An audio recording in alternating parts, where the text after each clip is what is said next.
અંકલેશ્વરના હાંસોટ પંથકમાં power grid લાઇનનું કામ ચાલી રહ્યું છે, તેને વળતરને લઈને ખેડૂતોએ અટકાવ્યું હતું।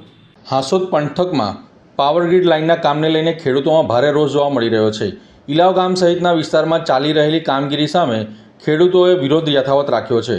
અગાઉ 7 એપ્રિલે કામગીરી અટકાવ્યા બાદ પ્રશ્નોનું કોઈ નિરાકરણ ન આવતા આજે 3 ગામના 100થી વધુ ખેડૂતો એકઠા થઈને વિરોધ નોંધાવ્યો હતો।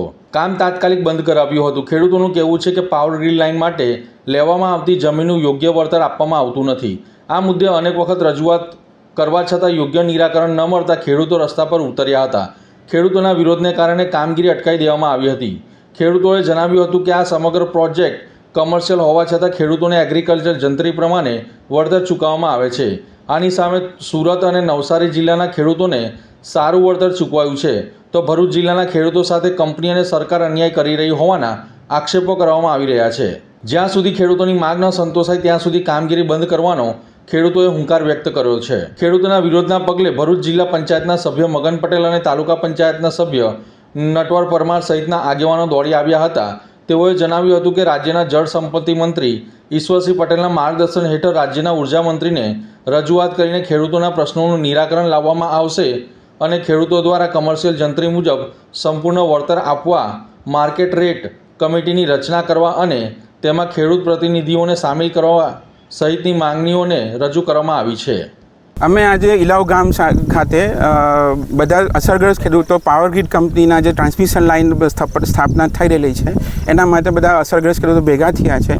અમારી મુખ્ય અને ટૂંકમાં માંગણી એવી છે કે સરકારી પરિપત્રોમાં જે લખેલું છે અમે એની બહાર જઈને કે અમે એનું વધારાનું કંઈ માંગણી નથી કરી રહ્યા। સરકારી ધારાધોરણ જે પરિપત્રો સરકારે બહાર પાડેલા છે એટલી જ અમે માંગણી કરીએ છીએ અને અમે એવું ઈચ્છીએ કે સરકારી જે અધિકારીઓ છે એ પરિપત્રો અનુસંધાન પ્રમાણે અમને વળતર ચૂકવે।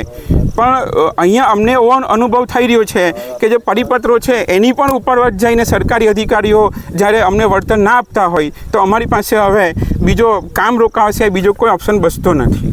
અમારી અહીંયા જે વાડે ઘડીએ જે અમે અહીંયા ભેગા થઈએ છીએ અમે એકદમ શાંતિપૂર્વક આ કાર્ય કરીએ છીએ। અમે અમારી જે માંગ જે કરેલી છે જે હમણાં તમને આ બેનરમાં દેખાય છે 14 કિલોમીટરના રેન્જના ગામડાઓમાં જ્યાં વાણિજ્ય જંત્રી ઊંચી હોય તેને ધ્યાનમાં લેવા એના એ સબ્જેક્ટ માટે અહીંયા ભેગા થયા છે।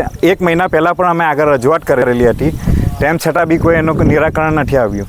પરંતુ આગળ કલેક્ટર અને મામલતદાર કચેરીમાં બી અમે આ મિટિંગો કરી છે, તેના માટે જે કમિટી બનાવવાની તેના માટે બી એ લોકો તૈયાર નથી ને એ લોકો કામ ચાલુ કરીને મતલબ કે ખેડૂતોને પૂછતા બી નથી અને કોઈ પણ કાર્ય એ લોકોની મરજીથી જ કરે છે।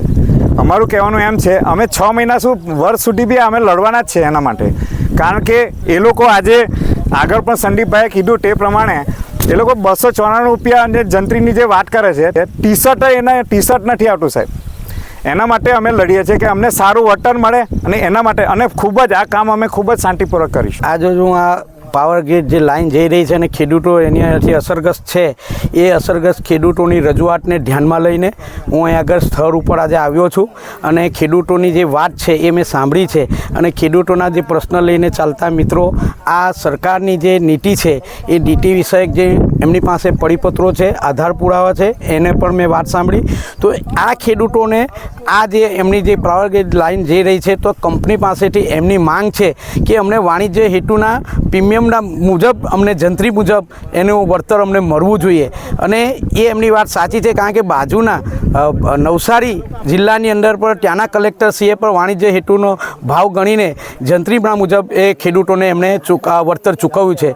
તો આ ખેડૂતોની જે માંગ છે એ માંગ જોતાં મેં અત્યારે સ્થળ પરથી જ આ જ વિસ્તારના લોકલાડીલા ધારાસભ્ય અને ગુજરાત સરકારના પાણી પુરવઠા મંત્રી શ્રી ઈશ્વરસિંહ પટેલ સાથે વાત કરતાં એમણે મને કહ્યું છે કે મેં ઉર્જા પ્રધાન ઋષિકેશ પટેલ સાથે પણ આ બાબતે ચર્ચા કરી છે અને એમને જે વાણિજ્ય હેતુસર જે કંઈ જંત્રી મુજબના ભાવો મળવા જોઈએ એના માટેની રજૂઆત કરી છે અને આવનાર દિવસોમાં એ મુજબ જ રજૂઆત કરી કલેક્ટરશ્રીને કે ઉર્જા પ્રધાનને કે મુખ્યમંત્રીશ્રી સુધી રજૂઆત કરીને એમણે ખાતરી આપી છે અને આ ખેડૂતોને પણ બાજુના જિલ્લાની જેમ નવસારી જિલ્લાની જેમ જ એમને જંત્રી વાણિજ્ય હેતુસરની જંત્રીના ભાવ મળે એવા હું પ્રયત્ન કરીશ, એમણે પણ ખાતરી અને બાંહેધરી આપી છે। તો આવનાર દિવસોની અંદર અમે બધા લોકો માન્ય મંત્રી શ્રી ઈશ્વરસિંહ પટેલ સાહેબને અમે રજૂઆત કરવાના છે અને ગુજરાત સરકારની અંદર પણ રજૂઆત કરવાની હોય તો એમની સાથે અમારું પ્રતિનિધિત્વ આ ખેડૂતોનું પ્રતિનિધિત્વ સાથે રહી અમે એ રજૂઆત કરવા માટે જઈશું અને મને ચોક્કસ વિશ્વાસ છે કે જ્યારે આપણા જ વિસ્તારના લોકલાડીના મંત્રી શ્રી મંત્રીમંડળમાં હોય અને આ વિસ્તારના ખેડૂતોની સાથે